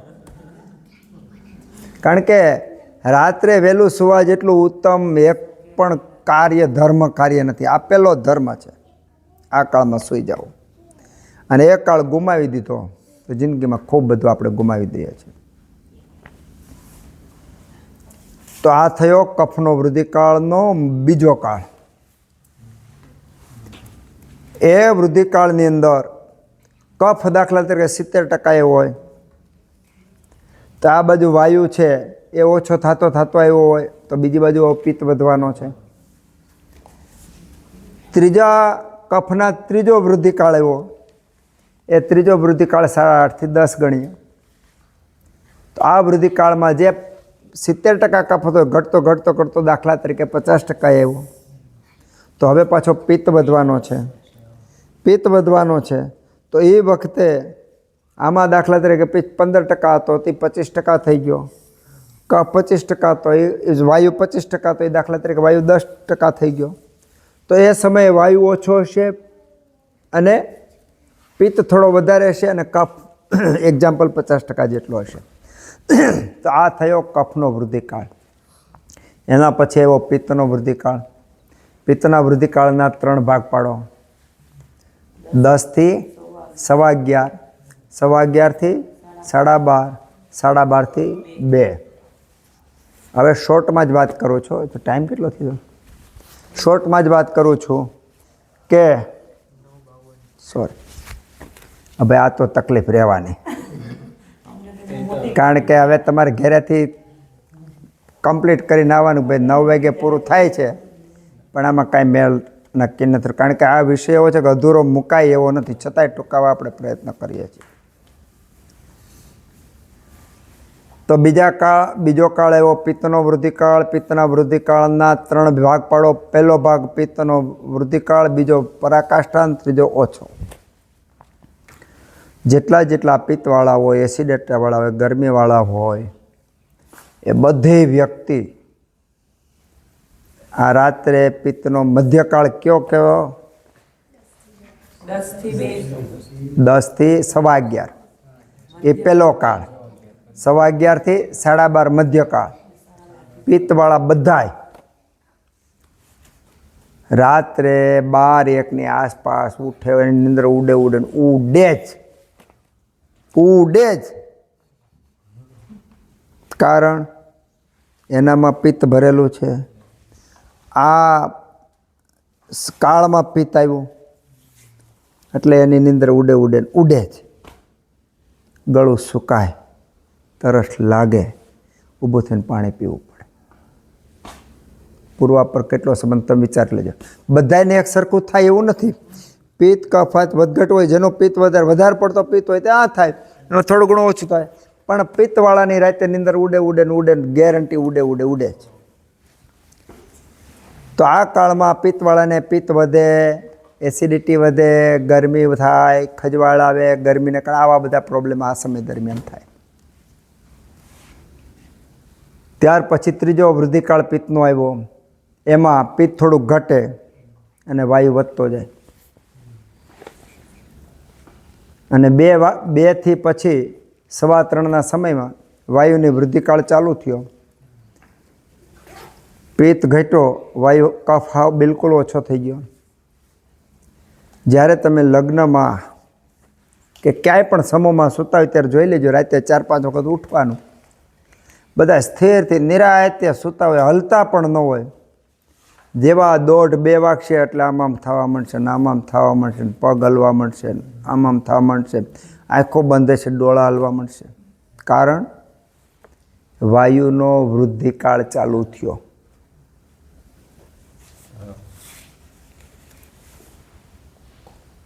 વાતાવરણમાં રહેલો વધતો કફ પિત્ત વાયુ તમે હાથમાં મળે જાઓ તો એ ત્યાં પોતાની અસર બતાવે.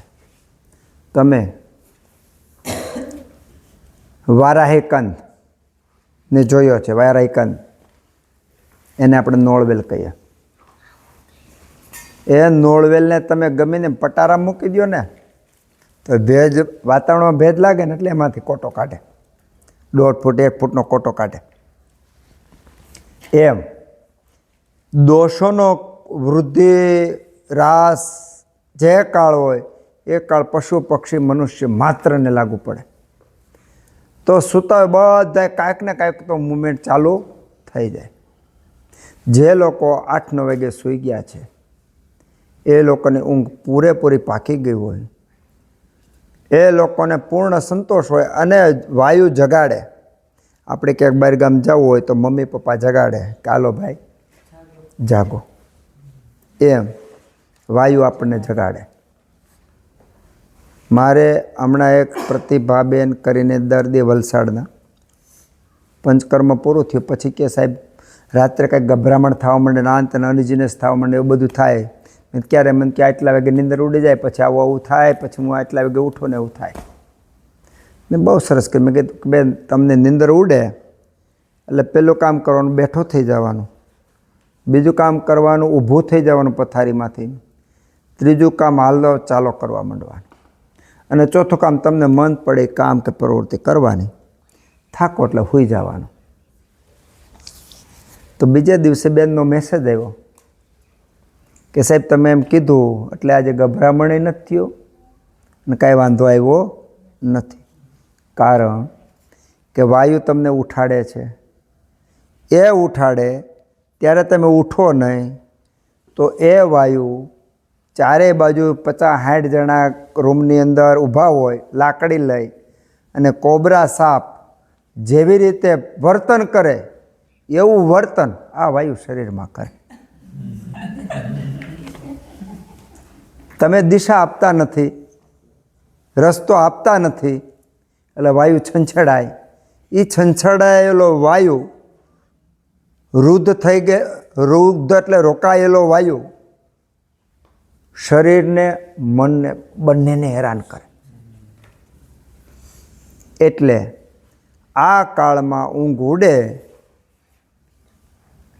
આંખો બંધ કરી અને રિલેક્સની અનુભૂતિ કરી બેઠા થઈ જવામાં જ બુદ્ધિનું કામ છે.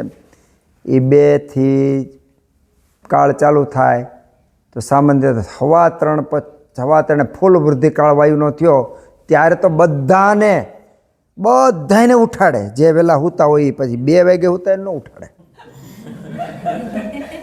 પછી કે આમાં તમે કહેતા હતા કે ભાઈ ઉઠાડ્યો તો નહીં અમને, કારણ કે એને તો બુદ્ધિ જ ન હોય. જે નિયમની બહાર હોય એને તો કાંઈ પ્રકૃતિની ગણિતની બહાર છે બધા. તો આ સમયે વાયુ ઉઠાડે અને એ સમયે ઉઠી જવું બહુ જરૂરી છે. નહીં ઉઠીએ તો મેં કીધું જેમ કોબરા ગમે ત્યારે ગમે એની પર એટેક કરીને હેરાન કરે, એવી રીતનો એ વાયુ આપણને શારીરિક માનસિક રીતે ભયંકર પરેશાન કરે. અને જો વધારે સમય આપણે પેલું કરીએ તો નવા રોગો પણ ઉત્પન્ન કરે.